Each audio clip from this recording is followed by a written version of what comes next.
پاکستان اور ایران کے تعلقات کی کہانی ایک ایسے رشتے کی کہانی ہے جو 14 اگست 1947 سے شروع ہوئی۔ جب پاکستان نے آزادی حاصل کی تو ایران دنیا کا پہلا ملک تھا جس نے فوراً پاکستان کی خود مختاری کو تسلیم کیا۔ اس دن سے لے کر آج تک یعنی مارچ 2026 تک دونوں ممالک کے تعلقات دوستی، تعاون، کبھی کشیدگی، جنگ کے زمانے میں مدد، سرحدی مسائل، معاشی شراکت اور علاقائی سیاست کے مختلف پہلوؤں سے بنتے رہے۔ دونوں ممالک مسلمان ہیں، ان کی سرحدیں ایک دوسرے سے ملتی ہیں، ثقافتی اور تاریخی ورثہ بھی بہت حد تک ایک جیسا ہے اور دونوں ملکوں کے عوام ایک دوسرے کو بھائی سمجھتے ہیں، لیکن یہ رشتہ ہمیشہ آسان اور ہموار نہیں رہا۔ بعض اوقات شاہ ایران اور پاکستان کے رہنماؤں کے ذاتی تعلقات نے اس دوستی کو بہت مضبوط کیا، جبکہ بعض اوقات ایرانی انقلاب، افغانستان کی جنگ، طالبان کی حمایت اور فرقہ وارانہ تناؤ نے ان تعلقات کو مشکل بنا دیا۔ آج تک ہونے والے واقعات کو دیکھیں تو یہ ایک لمبی اور دلچسپ کہانی ہے جس میں ہر دہائی نے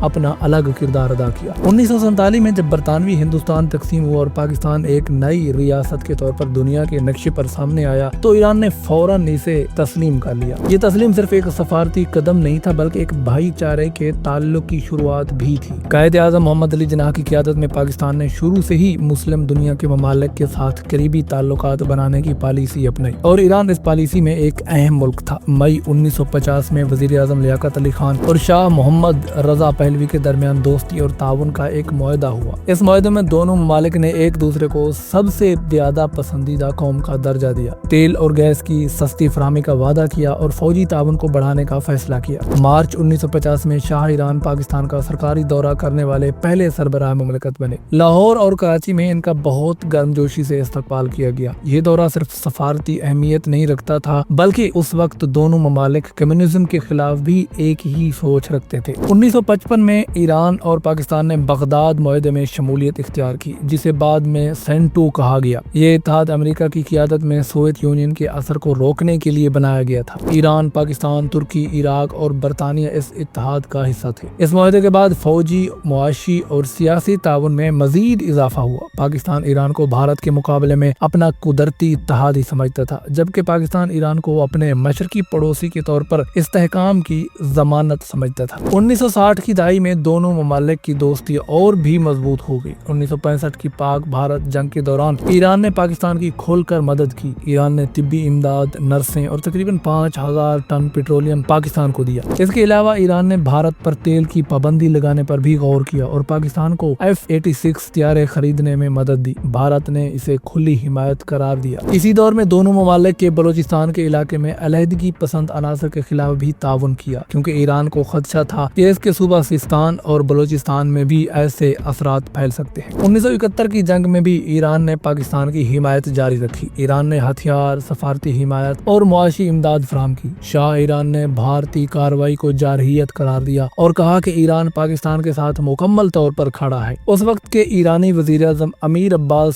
ہویدا نے بھی پاکستان کی حمایت کی۔ ایران پاکستان کی تقسیم کو روکنا چاہتا تھا کیونکہ اسے خوف تھا کہ اگر ایسا ہوا تو اس کے اپنے علاقوں میں علیحدگی پسند تحریکوں کو تقویت مل سکتی ہے۔ 1971 کے بعد جب پاکستان دو حصوں میں تقسیم ہوا تو ایران اس صورتحال پر فکر مند ہوا اور اس نے پاکستان کے باقی حصے کے استحکام کے لیے تعاون جاری رکھا۔ 1970 کی دہائی میں دونوں ممالک کے تعلقات اپنے عروج پر پہنچ گئے۔ پاکستان کے وزیر اعظم ذوالفقار علی بھٹو اور شاہ ایران کے درمیان ذاتی دوستی نے دونوں ملکوں کے درمیان دفاعی اور ثقافتی تعاون کو مزید بڑھایا۔ ایران نے پاکستان کو تیل اور گیس کم قیمت پر فراہم کی، ترقیاتی منصوبوں میں مدد دی اور 1973 میں بلوچستان میں بغاوت کے دوران پاکستان کو فوجی امداد بھی دی۔ اس امداد میں کوبرا ہیلی کاپٹر، انٹیلیجنس تعاون اور تقریباً $20 کروڑ کی مالی مدد شامل تھی۔ بھٹو نے بھی ایران کے ساتھ قریبی تعلقات برقرار رکھے۔ تاہم 1974 میں لاہور میں اسلامی سربراہی کانفرنس کے دوران ایک عارضی تناؤ پیدا ہوا کیونکہ لیبیا کے رہنما معمر قذافی کی دعوت پر شاہ ایران نے شرکت سے انکار کر دیا تھا۔ اس کے باوجود دونوں ممالک کے تعلقات جاری رہے۔ 1976 میں ایران نے پاکستان اور افغانستان کے درمیان کشیدگی کم کرنے کے لیے ثالثی کی کوشش بھی کی۔ 1977 میں بھٹو نے ایران کا دورہ کیا اور جوہری پروگرام کے حوالے سے بات چیت کی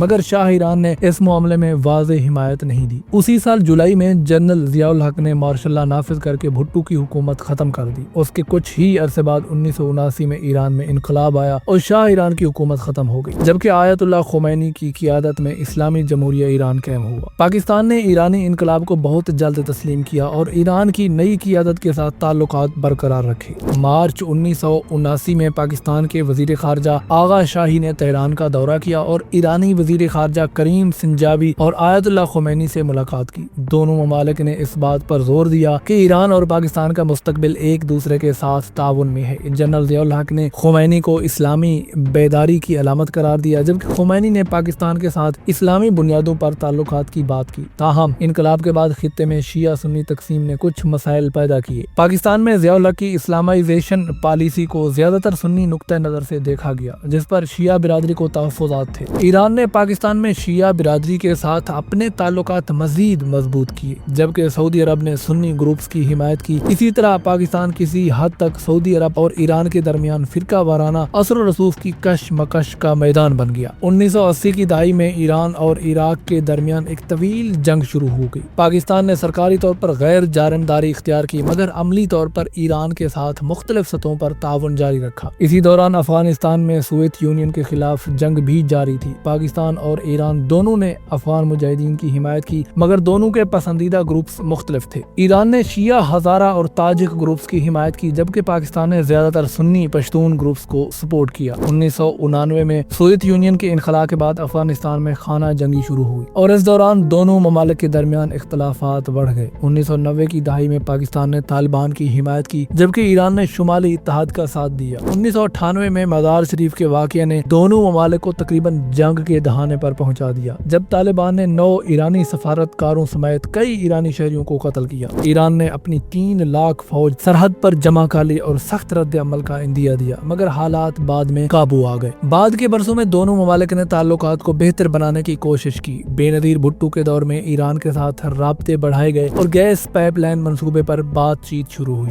2000 کی دہائی میں Iran Pakistan gas pipeline منصوبہ سامنے آیا، جسے امن پائپ لائن بھی کہا گیا، مگر عالمی پابندیوں اور سیاسی دباؤ کے باعث یہ منصوبہ مکمل نہ ہو سکا۔ اس دوران دہشت گردی کے خلاف جنگ کے تناظر میں بھی دونوں ممالک نے ایک دوسرے کے ساتھ تعاون جاری رکھا۔ سرحدی مسائل اور بلوچستان سے سرگرم مسلح گروپس کی وجہ سے بعض اوقات کشیدگی بھی پیدا ہوئی۔ جنوری 2024 میں ایران نے پاکستان کے بلوچستان میں ایک گروپ کے خلاف میزائل حملہ کیا، جس پر پاکستان نے شدید رد عمل دیا۔ اس کے جواب میں پاکستان نے ایران کے سرحدی علاقے میں کارروائی کی، تاہم چند ہی دنوں بعد دونوں ممالک نے کشیدگی کم کرنے پر اتفاق کیا اور سفارتی روابط بحال ہو گئے۔ حالیہ برسوں میں دونوں ممالک نے معاشی تعاون بڑھانے کی کوشش کی، سرحدی منڈیاں قائم کی گئیں، تجارت کو بڑھانے کے منصوبے بنائے گئے اور توانائی کے شعبے میں تعاون پر بات چیت جاری رہی۔ 2025 میں ایرانی صدر مسعود پزشکیان نے پاکستان کا دورہ کیا، جس کے دوران تجارت، توانائی، ٹیکنالوجی اور ثقافت سمیت مختلف شعبوں میں متعدد معاہدوں پر دستخط ہوئے۔ دونوں ممالک نے تجارت کو $10 ارب تک بڑھانے کا ہدف مقرر کیا۔ فروری 2026 تک پاکستان اور ایران کے تعلقات ایک نئے مرحلے میں داخل ہو چکی ہیں، جہاں دونوں ممالک علاقائی تعاون، تجارت اور سلامتی کے معاملات میں ایک دوسرے کے ساتھ مل کر کام کرنے کی کوشش کر رہے ہیں۔ اگرچہ دہشت گردی، سرحدی مسائل اور علاقائی سیاست جیسے چیلنجز اب بھی موجود ہیں، مگر دونوں ممالک اس بات پر متفق ہیں کہ مسائل کا حل بات چیت اور تعاون سے نکالا جائے گا۔ مجموعی طور پر دیکھا جائے تو پاکستان اور ایران کے تعلقات ایک طویل سفر کی کہانی ہے، جس میں دوستی بھی رہی، اختلافات بھی آئے اور کئی مشکل مرحلے بھی گزرے، لیکن جغرافیائی قربت، مشترکہ تاریخ، ثقافتی تعلقات اور علاقائی مفادات کی وجہ سے دونوں ممالک ایک دوسرے کے قریب رہے ہیں اور آئندہ بھی ان تعلقات کی مزید مضبوط ہونے کی امید کی جاتی ہے۔